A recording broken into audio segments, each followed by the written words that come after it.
Okay, so here is Abyss 120. I use the same team that almost everyone else uses, but I'm going to try to give commentary through this entire fight so that for those of you who still can't get it to work even with this comp that you see a lot of people use, I can give you some pointers. So, this level is a ton of RNG. I'll just say that straight out. There's no way to really slice it. The first thing that you're going to do when you try and enter is make sure that you break this yellow golem as fast as possible because he does a ton of AoE damage to everybody. Super important. You don't even have to soul burn Raj. Just get it off the board as fast as possible. And you're going to want Kitty Clarissa obviously to be really fast. Have Warhorn on her if possible. The more turns that she takes, the better. Just in general, aside from Terran Regard, the faster you are for all the members on your team, the easier this is going to be. Ideally, you would like to get your defense buff up before that happens, or I should say, for each subsequent time from here on out. Obviously, if it kills Terran Regard right off the rip, you're just going to have to restart. But for the rest of this phase, once that yellow golem is done, you're going to slowly try to kill the blue ones in a timely manner, and make sure that Raz has defense buff up every single time before Lilibet uses the S3, because the S3 can just be an auto run ender.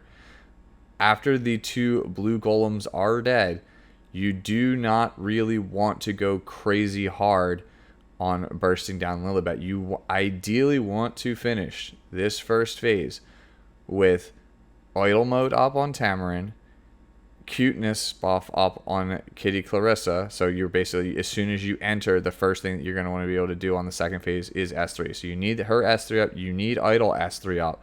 You also need to have at least 5 souls. 8 is ideal. I feel like having 8 or more is enough to probably win you the game. So yeah, we're just going to slowly again work down this blue golem.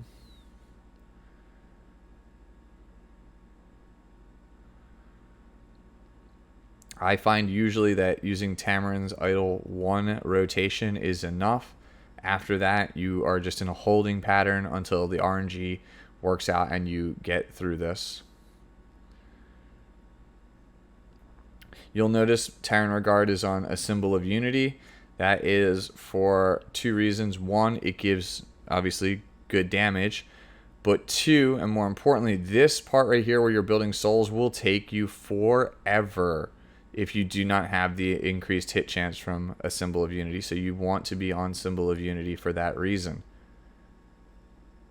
Nothing would be worse than if you just kept missing Lilibet all the time with your Terran Regard and you just were on this stage for like 20 minutes and then you just die in like a minute or like a minute and a half on the second floor. So yeah, that's why that is that decision, if you're wondering. All right, so we're out of idle mode. So at this point, we are just going to slowly try to rack up souls in a timely fashion. I find that it is simply best to just use Kitty Clarissa on rotation because I find that you have pretty good damage control overall. Like, Roz doesn't really do a lot if you are not using his S2, and neither does Tamarin, especially because she's, 1, a Soul Weaver, but 2, you can use the S2 to even slow the damage down even further. So I find that just pacing yourself with Kitty Clarissa and just using her S3 while Tamarin sits on idle is enough to slowly move Lilibet in a timely fashion while still gathering quite a lot of souls. And if for some reason an S1 into dual attack would kill Lilibet, you can always just audible and use the S3, or I'm sorry, the S2, so that he does not get the guaranteed dual attack. You have quite a lot of damage control here. Like, you can kind of adjust and make sure you just don't kill it too fast.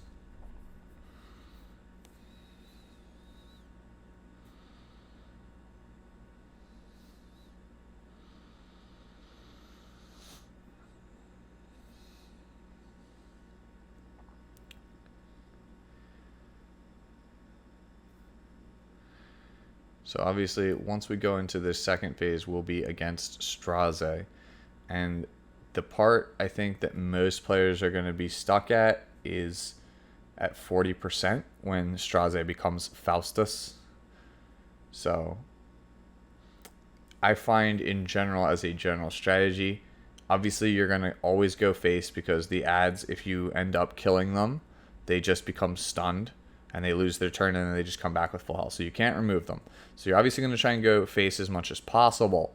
However, you can, you'll see this in the clear run. There are times where it is correct to go for the golems, and that's simply just for stalling. But for the most part, you're going face, and you want to, if at all possible, make sure that Straze does not have buffs, especially when he's Faustus. That crit resist buff that Faustus gets at 40% is a death sentence, and this run, which is the clear run, was the run where I kept him off of it the entire time. He wasn't able to get it, and because he could not get it, I was able to easily pick up the dub. And you'll see that later on. We're just expediting it a little bit at this point. So you can see I am going into this with 6. 5 is again the lowest. You could go in with all 8 if you had it. Alright, so when he comes in there, the S2 that he does is going to hit you with attack down and blind. I was just fortunate and had either immunity or resisted it on certain people. Also, for a Terranor Guard, and you'll see this when we go to the gear section, more important to have effectiveness than 100% crit chance. He is key that he lands as many defense breaks as possible. Me and a couple of my guildies were like debating. It's like, okay, well, what if he has 95 crit chance but like only 55 effectiveness? Now you need the 85 effectiveness. I think on this clear run I only have like 80% crit chance. You just saw there I didn't even crit. It's super important that he lands every defense break.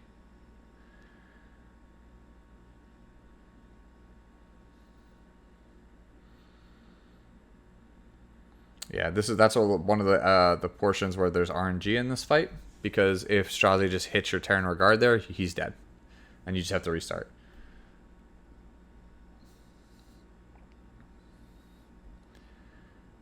See, now we're going to take that immunity off. That's key. Getting rid of that and crit resist debuff is absolutely pivotal, I feel like, for a winning run here.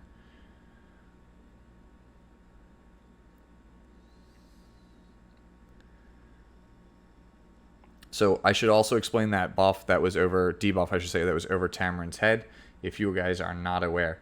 So characters, you'll see it in Kitty here in a second, characters cannot use 2 non-attack skills in a row. So if you go Tamarin S3, you must Tamarin S1 or you're going to wipe. So for that reason, that's why we stock souls, because Tamarin's soul burn is critical. On turns where she needs to heal the whole team but is not allowed to use S2 because of that curse debuff, you will have to soul burn to keep the run going.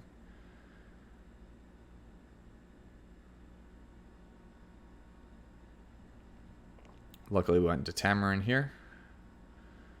Now he has immunity again. So when he has immunity, there's not really a reason, unless you really need the CR push, to use the soul burn on Raz here. So it's just a good time to get the defense buff up, especially since he's going to be using Star Extinction relatively soon, in like a turn and a half.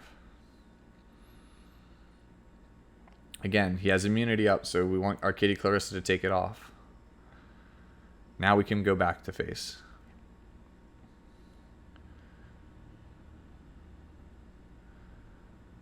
Whenever he's defense broken in the second phase, that's when you want to be using that S3 with Terranor Guard. You don't really want to just blow it when he doesn't have defense break, because that's like your big burst damage. That's going to net you an extra like 20 to 50% damage on a hit. Remember, can't use S2 after you use S3.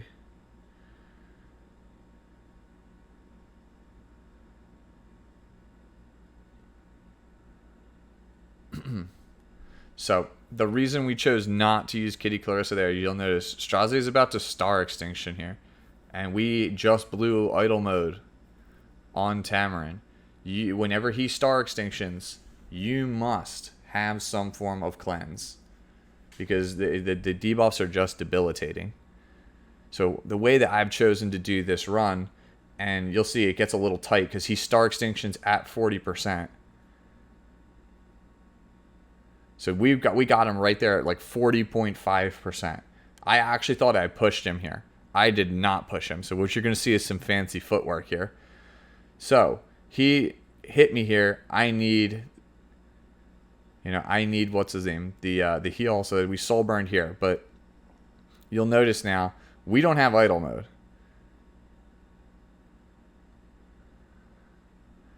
So here's how we're going to do this. We're going to, let's see, yeah. So we use this to get rid of the defense buff. However, we have to have idle mode because we just die if we take him to 40% here. He will literally star extinction us from going into Faustus, and we are too low to fight Faustus now in terms of health. So we are going to instead focus one of these golems down while we get idle mode back up and we get up to a healthy life total. Because once he becomes Faustus, we don't care about, like, if Straze is about to S3 us here, we don't care. He's Faustus, not Straze anymore.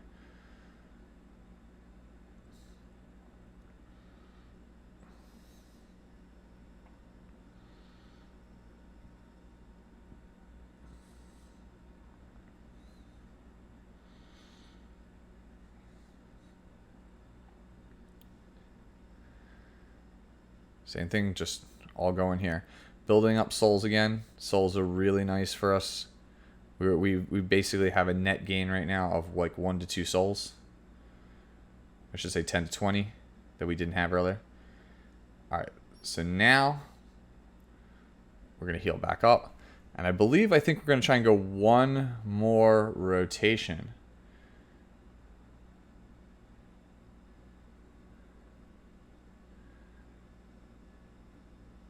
No, I think we decided to push here. Yeah, okay, so we are pushing.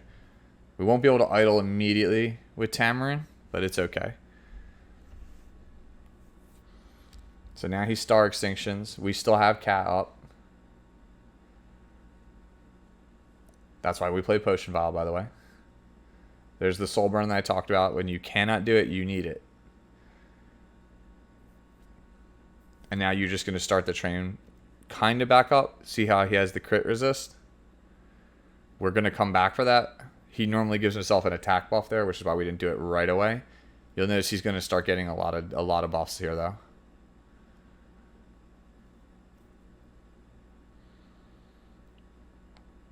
There's the attack buff. The attack buff makes it hurt, especially when he uses not the S2, but what is it? It's like End of All Creation, his ultimate. It does so much damage. And that's his second attack. So he'll do the S2, then he'll do the S3. So we are removing that attack buff so that he can't have it. So this idol will give us 2 souls if we need to heal. We're mathing it out in our head. Can we cycle back around? Do I need to soul burn? I decided I do not. S2. This is going to bring Kitty back up. Get the defense break, which is clutch here. It's really important. He's defense broken, so we burst. Just going to push Tamarin up. Tamarin's going to push the whole squad up here. Raz's going to go in. At this point, like, you're in a very good spot. If he has the defense break and he doesn't have the attack buff and doesn't have the crit buff, you probably have won at this point. If he still has crit resist up, you're probably in trouble. If he has attack buff up, you're probably in trouble. Like, the run is going to be based on, can you get the strip? If you get the strip and you get the defense buff and he doesn't give himself attack buff for whatever reason anymore, or crit resist for any reason anymore, you've got it. And then this should be the kill shot. Yeah. So it's really, really easy as long as you keep him off the buffs. Don't be afraid, by the way, if you have if you are flush with souls, do not be afraid to soul burn Kitty Clarissa to guarantee it. If you had like 4 souls, I only had like 2 to 3 there, so I couldn't. But if you had 4 souls, absolutely soul burn the Kitty Clarissa to get the dub. Hopefully that helped you guys get the win. Try and give you as much advice as I can, because it took me about 2 hours to beat that fight. You can see my Raz is a little bit faster than the previous video, even at the expense of some tankiness. As long as he got 85%, you're fine. Tamarin, again, I had to make slightly faster while keeping that 85 effectiveness and at least be somewhat tanky. You probably still need at least like 15k health. I was trying it with 13. It was just not working. Kitty Clarissa, 260 or faster is ideal. Warhorn to take more turns. Effectiveness, some that have it. And then here you go. This is what we're talking about before. Terranor Guard on Symbol of Unity with at least 85 effectiveness. Does not matter about the crit chance.